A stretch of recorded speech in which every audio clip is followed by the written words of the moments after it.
So today was a leg day, but I didn't record my leg day. It was far too busy. And I didn't feel like being an inconvenience to anybody. So I didn't lug around my camera. But I did have a I'd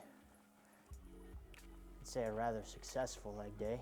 I went pretty heavy, working sets, 275, and then I went up to 275. What did I go up after? 275. I think I did 40, so not quite 300, no, 295. Went up to 295, and I failed 295. Went straight from 275 to 285, 290. What the hell did I do? I don't even know the weight that I did. So I did 2 45-pound plates, 3 10-pound plates, a 5 and a 2. Is that right? I don't even remember what the hell I did. So this is why I record my workouts, so that I can go back and actually have documentation of my lifts. You know, at one point I used to write down my lifts. I used to write them in my phone. You know, on leg press, say 5 something for 12. And the next week I would go in and do, 550 for 8. And that's how I kept track of my progress. These days I don't keep track of it. Well, aside from actually documenting everything, which is probably why I don't see as much progress. There's a number of variables. Not proper nutrition, not enough nutrition, not enough calories, not enough sleep, not enough intensity, which I think the biggest variable there is sleep. I'd say on average I get about 5 or 6 hours. Some nights I get 3, but over time it averages out to about 6. Need to eat better. Anyways, I had a fairly successful leg day. Went pretty heavy, failed on my last set, and that was okay. I was very taxed, but I didn't feel like I should have been as taxed as I was to have failed the rep. Yet I was. In some ways, I think it was a mindset thing.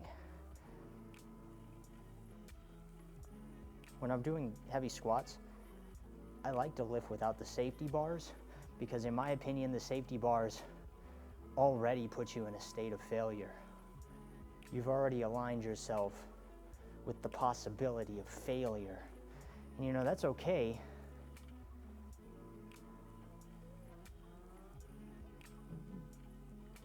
But I'd say there's a fairly high percentage in my attempts that whenever I lift without the safety bars, I end up getting a successful rep. If you have it in your mind already that you're going to fail, the majority of the time you're going to fail. And if you're putting on safety bars because you think that you're possibly going to fail, chances are you're probably going to fail.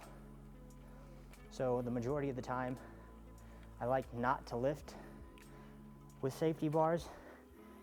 And the reason that I didn't do that today was, for one, I'm trying to build my squat back up, so I'm not the most confident, but that's, there's another one. All in all, I think, looking back in retrospect, I think I just set myself up for failure. But I put safety bars on because, like I said, it was a fairly packed gym today, and I didn't want to. I could have. I didn't want to just abandon the weight behind me when there are people doing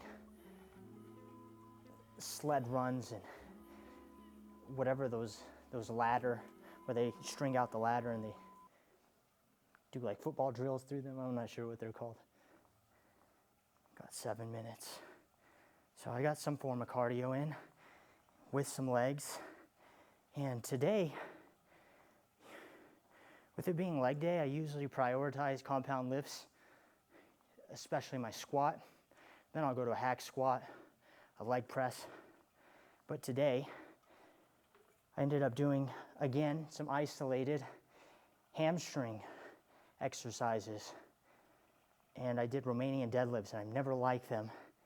And one thing that they showed me doing them today, and the only reason that I did them is because I was doing shoulders a couple of days prior, maybe a few days prior. Anyways, I was doing bent over dumbbell flies, and I could feel my hammies stretching. The next day I was sore, and it could have been from the legs that I did the day before or a couple of days before.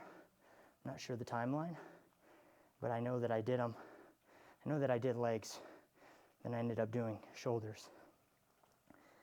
It could have been because of that, but really I think it was those bent over dumbbell flies, because I could feel them stretching during the whole process of events. You know, I said I was going to call it, but I'm going to go for 10 minutes. Got 8 minutes and 30 seconds, so another minute and 30. We'll bump up the intensity a little bit more for the last minute and 30.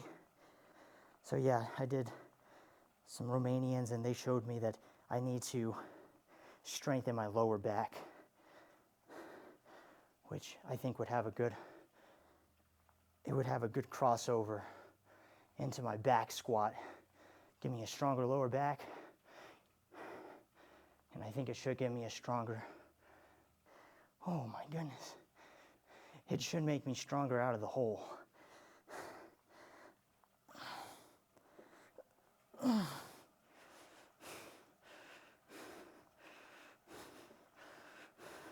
should have left those fans on now.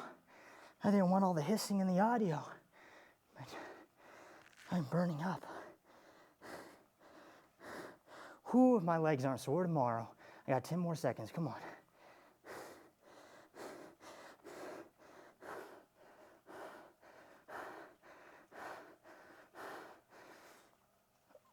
Oh.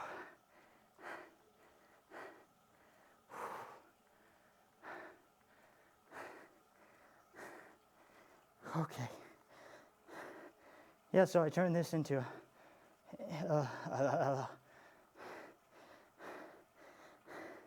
turn it into a cardio day too. And if you're doing heavy squats, and that's already a cardio day. But I remember I used to run before I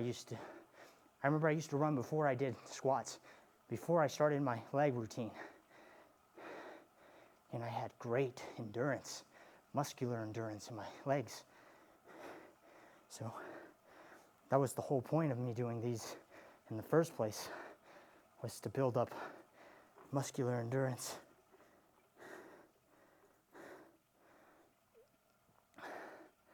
So this was beneficial. My legs should be burning tomorrow. They should be sore. And if they aren't, then I did something terribly wrong. Or perhaps I'm just recovering better than I thought. Either way, that's it for me.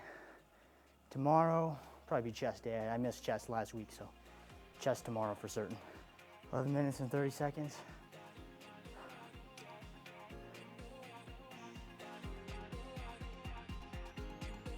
Until next time.